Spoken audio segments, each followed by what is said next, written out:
The Books of Recovery. We're going to be reading the foreword to the first edition, which is page XIII, or page 13 in Roman numerals. This is out of the fourth edition book. Foreword to the first edition. This is the foreword as it appeared in the first printing of the first edition in 1939. We of Alcoholics Anonymous are more than 100 men and women who have recovered from a seemingly hopeless state of mind and body. To show other alcoholics precisely how we have recovered is the main purpose of this book. And you will notice that in italics it says precisely how we have recovered is the main purpose of this book. The italic writing costed more money back in 1939 when this book was published. So it's very important to note that they spent more money because they wanted people to know that that is the purpose of this book. Precisely to show other alcoholics how they had recovered. And today, that is still the main purpose of this book. To show people how alcoholics can recover from alcoholism. This book lays out a program for recovery. So let's go further. For them, we hope these pages will prove so convincing that no further authentication will be necessary. We think this account of our experiences will help everyone to better understand the alcoholic. Many do not comprehend that the alcoholic is a very sick person, and perhaps we are sure that our way of thinking has its advantages for all. It is important that we remain anonymous, because we are too few at present to handle the overwhelming number of personal appeals which may result from this publication. Being mostly business or professional folk, we could not well carry on our occupations in such an event.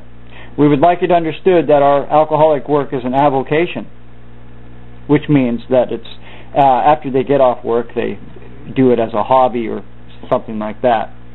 When writing or speaking publicly about alcoholism, we urge each of our fellowship to omit his personal name, designating himself instead as a member of Alcoholics Anonymous. That means that when you're speaking at, let's say, at a high school gym, when you're speaking in a high school gym, or you're speaking at a PTA committee meeting, then you would designate yourself instead as a member of Alcoholics Anonymous and omit your name. But personally, in person, you can tell people who you are and what your name is. Very earnestly, we ask the press also to observe this request, for otherwise we shall be greatly handicapped. So, let's go on. We are not an organization in the conventional sense of the word. There are no fees or dues whatsoever. So we don't pay any dues or fees. It's all through voluntary contributions.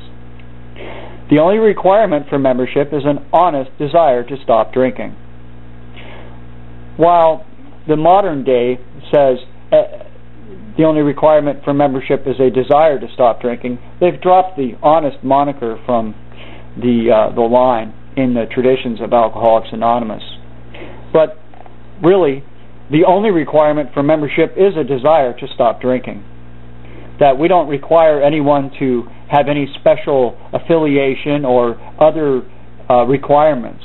There's no race, color, or creed for a requirement for membership. You don't have to be a specific professional class nor a specific trade.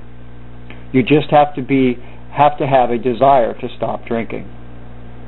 We are not allied with any particular faith, sect, or denomination, nor do we oppose anyone.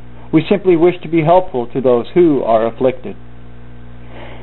We shall be interested to hear from those who are getting results from this book, particularly from those who have commenced work with other alcoholics. We should like to be helpful to such cases. Inquiry by scientific, medical, and religious societies will be welcomed. Alcoholics Anonymous. That is the foreword to the first edition, to the book Alcoholics Anonymous. This is the fourth edition of the book.